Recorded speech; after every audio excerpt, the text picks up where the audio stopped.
Welcome back to AM Northwest. You know, when it comes to sunscreen, it can be difficult to know fact from fiction. So here to set us straight and keep our skin safe this summer, we welcome back Providence Medical Group dermatologist Dr. Joe Martin. Good to see you again. Thank you for having me. You know, the Northwest doesn't it have a high rate of skin cancers here? Very high rate. Yeah, which is interesting because we're under so much cloud cover all the time. We are, but then I think because it is under so much cloud cover, we forget. Yeah. And then the sun comes out, we're all so excited. Yeah, and we go outside and we forget to put our sunscreen on, and then we tend to get burned. So when it comes to picking sunscreens, let's talk about the difference between UVA and UVB. So UVA is a longer wavelength of light, so it actually penetrates into the skin more deeply. And that's what's going to give us a lot of our wrinkling over time. Oh, right. But then also can give us our skin cancer. It also goes through cloud cover and through window glass. So it's important to realize that we are exposed to that pretty much year round. Right. Okay? UVB is a shorter wavelength, so it doesn't go as deeply into the skin, and that is responsible for most of the sunburns we get. Oh, I did not know that. Yeah. So when it comes to different kinds of sunscreen, what do you suggest? So that's why it's important to have something that's broad spectrum. So every sunscreen that you get should say on it that it is broad spectrum. So it covers UVA and UVB, okay. so that you're getting the full coverage from all of the types of UV that can cause skin damage and skin cancer. So that's the most important thing to look for. Okay. Water resistant. Water resistant is good. 80 minutes or more is also a great thing to look for. Oh, you know, I've heard that some sunscreens have toxic chemicals in them. They're finding out. What do you know about that? So it's not quite fair to say that they're toxic. There was a study that came out recently that just showed that we're absorbing more of them into our bloodstream than we thought. Okay. And we're not sure what that means. I mean, these are ingredients that have been used for a long time. They're Right. still generally considered to be safe. If you have concerns about that, there's two types of sunscreen. So there's a chemical blocker that sort of works more like a sponge to absorb the sunscreen and converts it to heat. And then there's a physical blocker, which is a fine layer of titanium or zinc that sits on the skin and prevents the sun from basically getting to your skin. Right. The titanium and the zinc do not get absorbed. Okay, so if that's something that you're worried And those about, are like the most effective. they're very right? effective. Right? Yeah, and they're pretty easy to find. They do tend to go on a little bit more white, a little bit more pasty. Yeah, you look a little scary. Yeah. But the nice thing is, so you can get sunscreens. Yeah, tell me that what you like. That are titanium and zinc. They're tinted. So this one is by Kula. It is tinted. This is also a tinted sunscreen. This is actually a powder that I like that you can get at New Seasons. A powder that has sunscreen in it? Yeah, it's just like basically powdered zinc. I And you did can not just know that. Put it on your face over your makeup, so it's a really nice thing. I keep it in my purse. Okay. So when I'm All out, right, I can aren't just you covered reapply. though when you wear makeup in general, when you wear face makeup? So some face makeup does have sunscreen, but the question is, I mean, I don't put it all the way out to the sides of my face. Right. I don't think most people do. No. It tends to wear off throughout the day.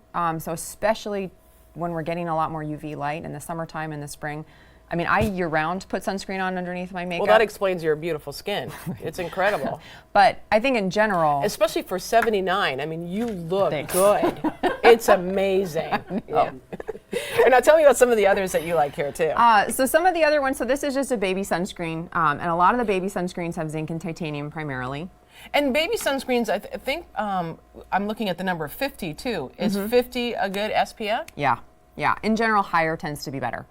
And part of that is none of us put on as much sunscreen as they actually test the Right. sunscreens for. Right. And so if you have a higher SPF, you're going to probably you'll have better coverage. Right. Much less likely to have a sunburn. Do any of these, some of them kind of get into your eyes and you can react to them?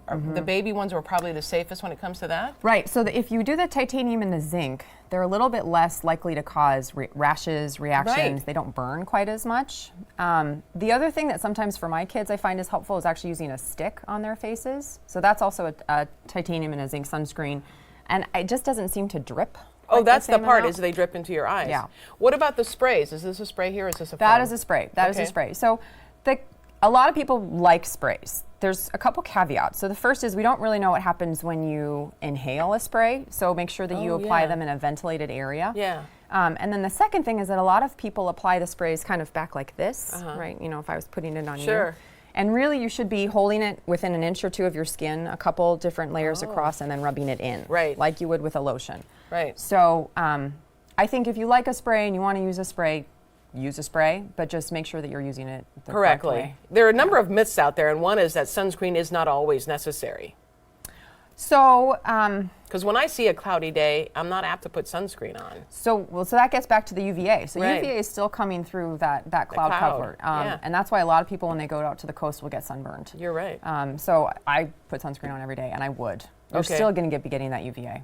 Okay, and then sunscreen will prevent your body from absorbing vitamin D, because we don't get enough vitamin D here. Yeah, it's a good point. If you put on enough sunscreen, it might actually prevent you from absorbing vitamin D. But again, most of us don't put on Right, so and it's much. coming through your head too, Not right? coming through your head. Right. And, you know, also truthfully, 6 months of the year, we probably should be supplementing with our diet Vitamin anyway, D, because you're yeah. not getting it. Okay, people with dark skin do not need sunscreen. That's a myth. Oh, that is definitely not true. Mm-hmm. So anybody can get skin cancer. Absolutely anybody can, including people who have darker pigmentation. They have a little bit more protection. Rates of skin cancer are a little bit lower. Right. But anybody can get skin Yeah, cancer. I know Bob Marley died of Yeah, skin cancer, absolutely. of melanoma. He did. Makeup is enough to protect your face. I mean, more and more skin foundation is coming with SPF. It does. Again, it gets to the issue of, are you putting on enough to really have that SPF coverage? Are you putting it all over your entire face? Is it actually going out onto your ears, into your neck? So I still put lotion with sunscreen on, and then I put my makeup on top. It's a little extra bonus, I would put it.